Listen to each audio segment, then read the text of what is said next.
Hello everybody! So if you're a die-hard Nissan or JDM car fan like I am, you've probably heard of or even visited the company's huge Zama Heritage Collection in Yokohama, Japan. I've been lucky enough to go there myself and also visit Nissan Global Headquarters and Nismo Omori Factory.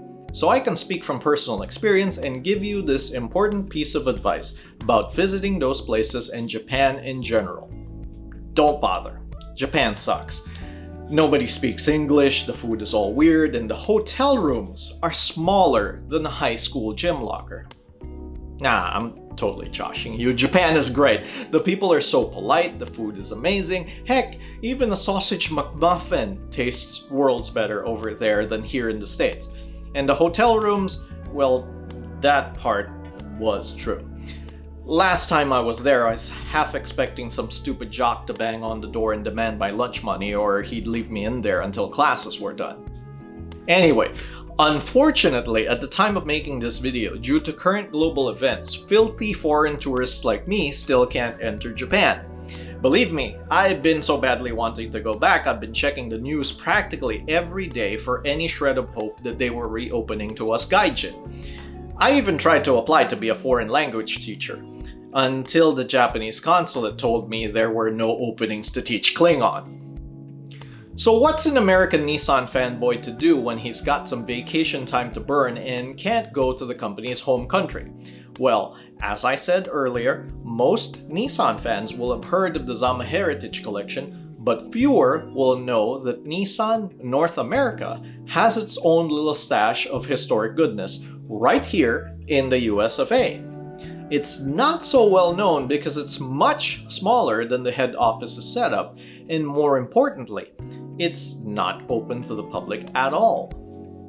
Zama does have daily tours available to the public with a limited amount of slots, or at least they did before the pandemic. You could also get in as part of a tour group like the D-Sport Tokyo Auto Saloon tour that I joined in 2017. The US Nissan collection though doesn't offer any tours, and usually when you want to see a big corporation's secret stash of its products like that, you have to be well connected and preferably be famous. Now, I'm neither of those things, so how did a regular guy like me get the go-ahead from Nissan? Well, first, I hacked a top executive's email, and then I blackmailed him by saying I'd reveal how he secretly likes to go to My Little Pony conventions dressed up as the back half of Twilight Sparkle. And only the back half. That tactic was totally effective, and a blatant lie. Actually, all I did was ask nicely. And so, last October, while I had some time off from work, I made plans to fly out to the East Coast and take an epic road trip from Virginia down the Blue Ridge Parkway to Nashville, Tennessee, where I'd cap off my trip with a visit to Nissan North America Heritage Collection. Before I got to see the collection though, my first stop that day was a trip to Nissan North America headquarters, which is actually in Franklin, a suburb 17 miles south of Nashville that's apparently best known for its well-preserved historic buildings and as the location for a Justin Bieber Christmas music video. I wasn't all that interested in Canada's greatest singing sensation since William Shatner, and I didn't have time to check out the antique architecture that morning, so I made a beeline for Nissan's large campus, where I was met by my guide inside the main building and got a quick tour.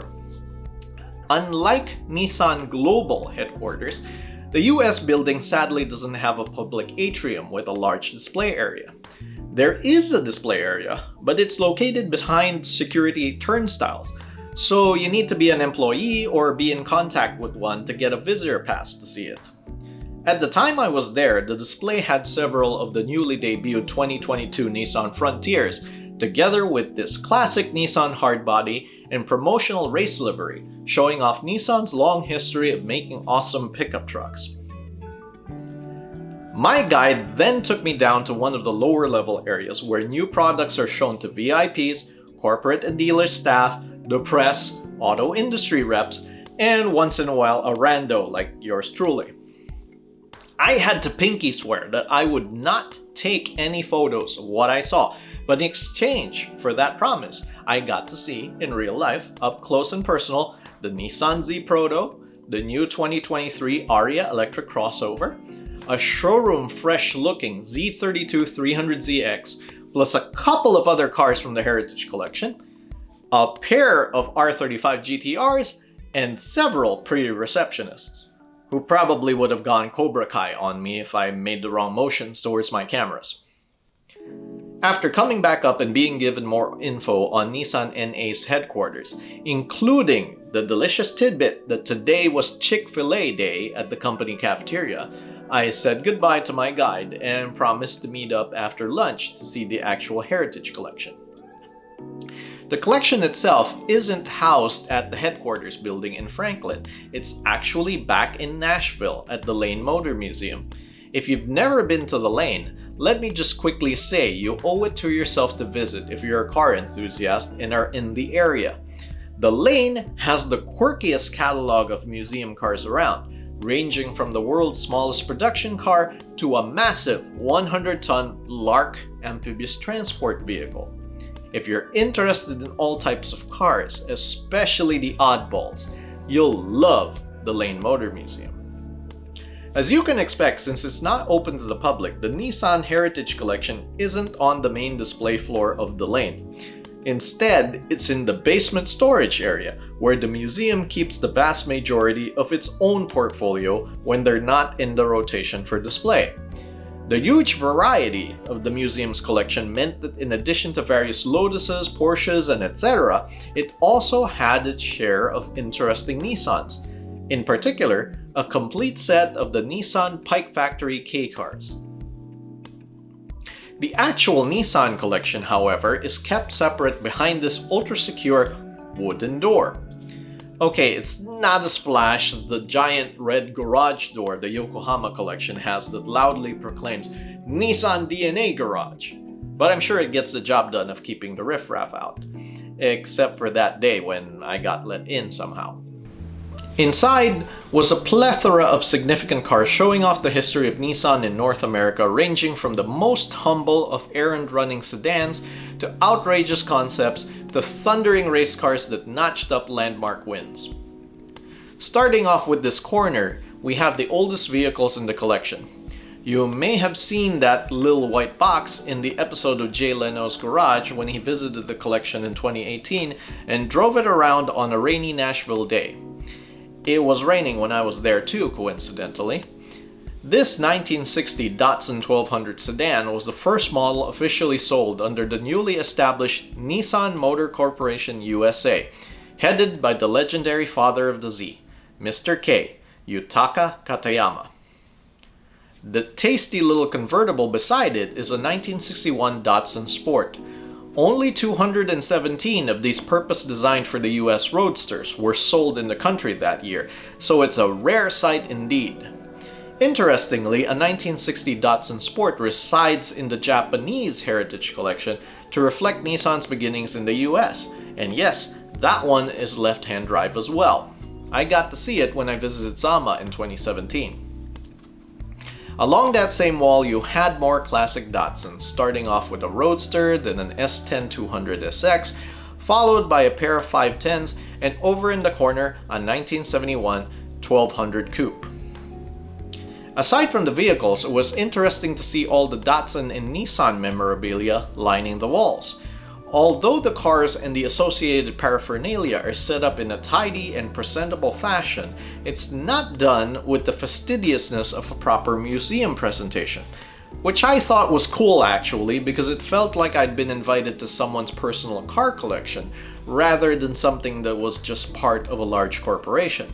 You had a real sense that this was put together by regular people with a passion for the brand and the cars. Fitting, since the collection is run entirely by volunteers from Nissan staff. Getting back to the cars themselves, a huge chunk of the collection are Job 1 cars, or the first of that model to roll off the assembly line when production first started. So that's why there were a lot of showroom fresh Nissan Maximas, Pathfinders, hard bodies, and so on. I don't want to just gloss over them, but we can't possibly cover all the cars in detail in one video, so we'll go on to the more unique members of the collection that you're probably more interested in. As always, if you do want more details about the stuff in this video, check out the accompanying article on my blog via the link in the video description. A very unique part of the collection is this 1964 Datsun Cedric, one of only about 250 examples sold in the States. This particular one was kept in the family of a dealer in Knoxville, Tennessee, from new until it was acquired recently by the collection to be restored. The outside may look in poor shape, but the structure is still good and the interior looks amazing for its age. If you want to see what this car would look like fully restored and running, go watch Amazon's The Man in the High Castle. Yep, Nissan exists even in alternate reality sci-fi Japan. Ain't that cool? Styled by Italian design powerhouse Pininfarina, the Cedric is an example of Nissan's earliest efforts at making luxury cars, while later efforts show up in the collection with several Infinitis. This Infiniti Q45 had greeted us as we entered. Due to COVID shutdowns, the volunteers had had little access to the cars for around a year, so this Q ship looks dusty, but I assure you it was in mint condition. I was told it had been pulled out to get cleaned up and shipped out to an Infiniti promotional event, in China ironically. Beside the Cedric was also an Infiniti M30 and just behind a more recent G35 coupe, just like the one I owned over a decade ago. It reminded me how much I still wish I had that car. That G35 shared its chassis with the 350Z of the same time frame, and since the Z is probably Nissan North America's most famous nameplate, it's only to be expected that it was well represented in the collection. It'd be hard to find a better car to rep the first generation of the Z than this one that was personally owned by Mr. K himself, one of two S30s he had during his lifetime. Of course, the collection had the black and gold 10th anniversary 280ZX that celebrated the decade of the Z, as well as this 50th anniversary 300ZX Turbo that marked 50 years of Nissan as a company. In addition to the publicly sold examples of the Z, there were some extra special one-offs. If you don't recognize this particular Z, don't be too hard on yourself, because it's the 1999 240Z concept, which thankfully stayed a concept since, to be honest, it's not particularly pretty. You can see how it takes inspiration from Z cars of old though, just like the current Z Proto does, although more successfully in that concept's case.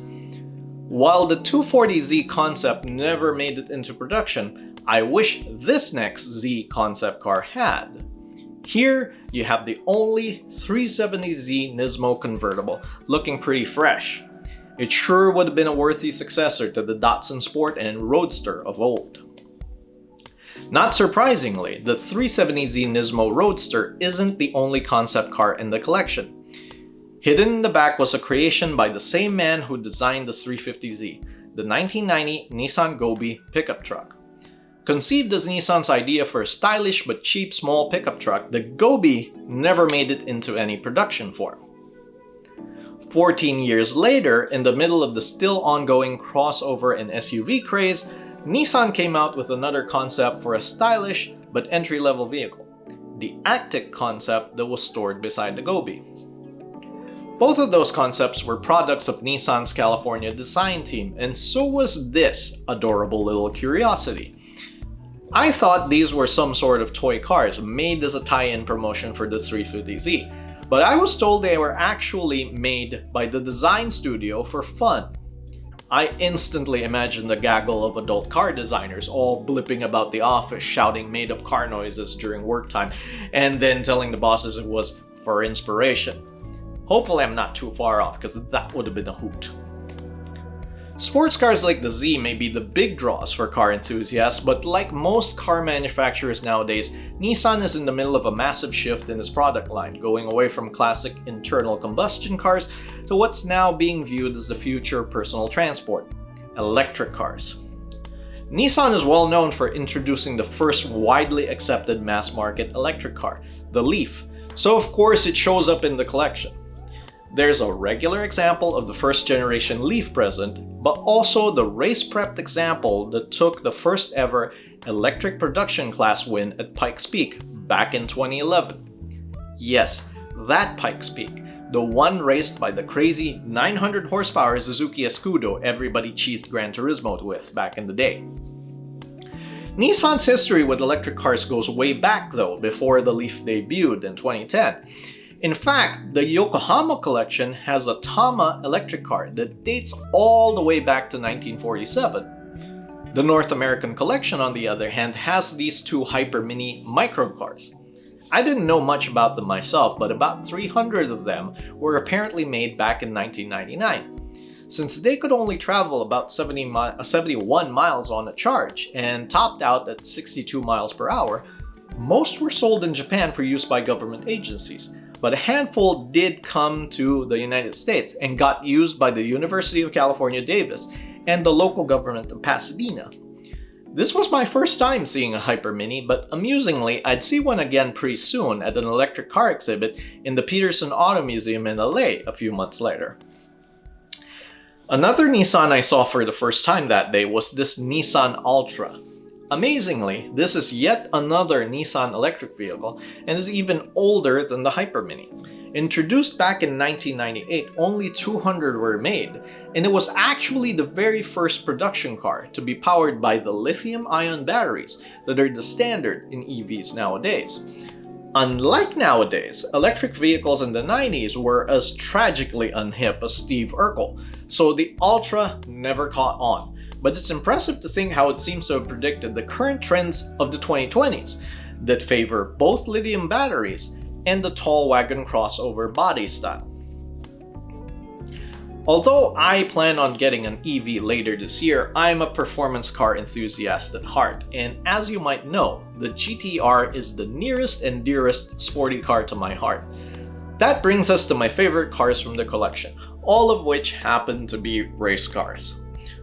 First, we have this beauty, the race-prepped 2009 R35 GT-R that famous California tuning company Stillen prepped and founder Steve Millen piloted to a win at the Targa Newfoundland. It also saw action at Targa New Zealand and a variety of other events in its competitive life, so if it could talk, I'm sure it'd have some badass stories to tell. With the R35 being my favorite car of all time, I'm happy to see this historic example has found a home in the Nissan NA Heritage Collection. Another historic but less successful racing GT-R was the GT-R LM Nismo. It raced only once at the 2015 24 Hours of Le Mans, and just one of the three cars fielded even finished the race, way down the order to boot. But it's still a very interesting race car. Modern day motor racing tends to be very homogenized, with race cars almost always sticking to tried and tested design concepts. With the high cost of developing and fielding racing cars now, hardly anyone wants to go out on a limb and try something new. But the GT-R LM Nismo did exactly that. That alone makes it cool in my book, and it was great to see one for real, even if this particular one in the collection is just a non-running chassis used for promotional purposes. The LM Nismo may not have won anything, but that's certainly not true of the coolest car in the whole collection. The 1988 GTP ZX Turbo that took Jeff Brabham to 8 consecutive race wins against very stiff competition, and then on to that year's IMSA GTP Drivers' Championship. This car also won a Best in Class trophy in the Japanese racing category at the 2017 Amelia Concours d'Elegance. My guide very kindly opened up the cockpit and let me have a peek inside, and being a big endurance racing fan, it was amazing having a look inside a factory prototype racer, especially one with such history. Although there's tons of other cars I could talk about in the collection, like the mint 2nd gen Nissan Patrol that I might have dripped some drool on, we'd be here for hours if I did that, and I'm not sure that'll work on YouTube. If you would like to know more about some of the other cars in the collection, like I mentioned earlier, please hop on over to my blog at 23gt.net, where I'll be posting a more extensive write-up. Thanks for watching, and as always, drive safe, everybody.